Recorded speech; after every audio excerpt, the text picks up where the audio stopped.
Hello everybody, welcome back to That Adventure Life. I am Dustin. And I'm B. And we are coming to you from beautiful Mammoth Lakes. It's a rather toasty day, but we're stubborn and we want to go see the Inyo Crater.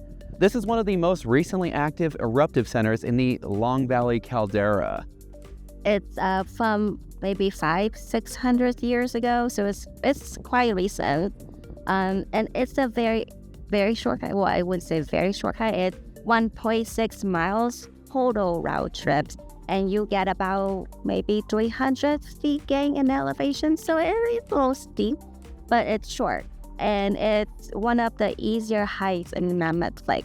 You have, Mammoth Lake has crazy, beautiful hikes and very long and steep. So this is considered more toward the easier side. The trails are well maintained, and so it should be just a nice stroll, steeper, nice stroll.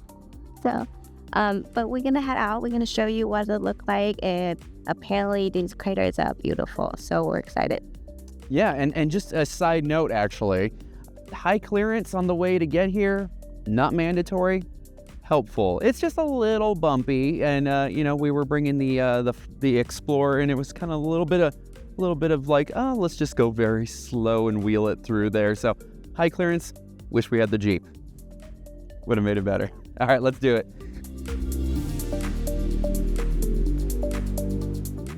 Even though this is a fairly short trail, it can get a little bit faint at times, especially if you're doing the bigger loop, so it is a great idea to run a tracker.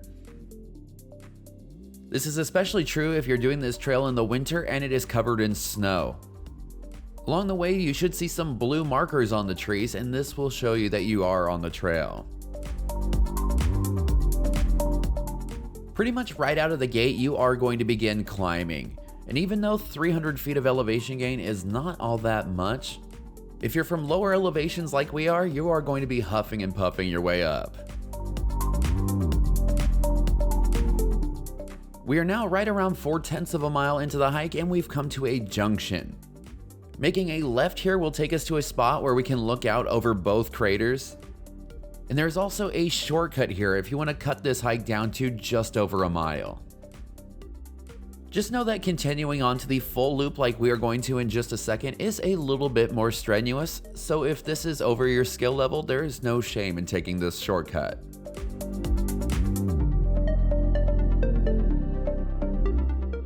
It's at this point that you'll be getting your first views of the second crater.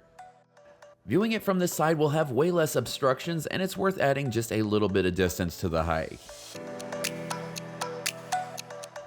There's also half of a picnic table here if you want to have lunch in a beautiful location. And if you're taking the shortcut, you will be making a left here and continuing on to head back to the car. We, on the other hand, are going to be doing the big loop, so we turned around and headed back to the junction.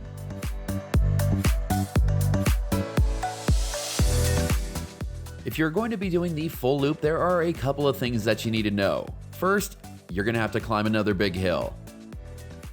And the other thing is that even though wayfinding skills might not be absolutely critical here, the trail is going to get a lot more overgrown and faint.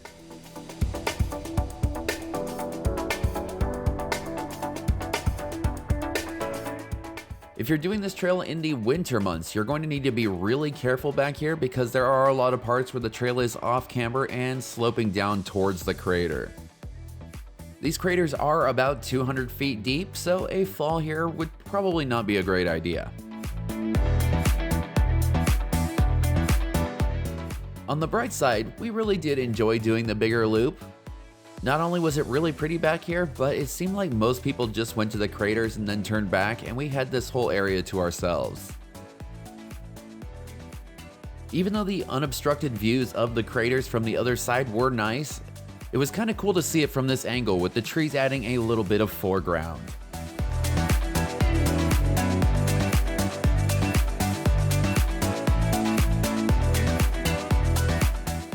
After a bit, the trail will be settling down and you'll have to worry less about your footing, and you'll be able to enjoy the picturesque views of the emerald green water. That is until the trail curves off to the right and you have to make your way down a couple steep and slippery slopes. This is where it is important to have shoes that will give you a good amount of traction. Even with our La Sportiva shoes, it was still just a little bit slippery. After the steep section, you'll be making your way over to one more viewpoint that has some signs explaining how the craters were formed. This is also where you will be meeting up with the shortcut, so if you have some people in your group that want to do the main trail and some that don't, you can always meet up here. After savoring one last view of the craters, it was time to start on our way out. I'm not exactly sure what happened to some of these trees to cause them to have to be cut down, but it's kind of sad because some of them are massive. If this hike seems too easy for you, you should definitely check out our video about Duck Lake. That hike is very challenging, but the payoff is well worth it. You can see it by clicking in the upper corner right now. And that is going to do it for our hike to Inyo Crater. If you enjoyed this video, be sure to like, comment, and subscribe because it really helps out the channel. Let us know if you have any recommendations for things to do in the comments below, and for all the information about Inyo Crater as well as other awesome adventures in the Mammoth area, head on over to 𝐿𝐿𝐿𝐻𝐿𝐼𝐒.com.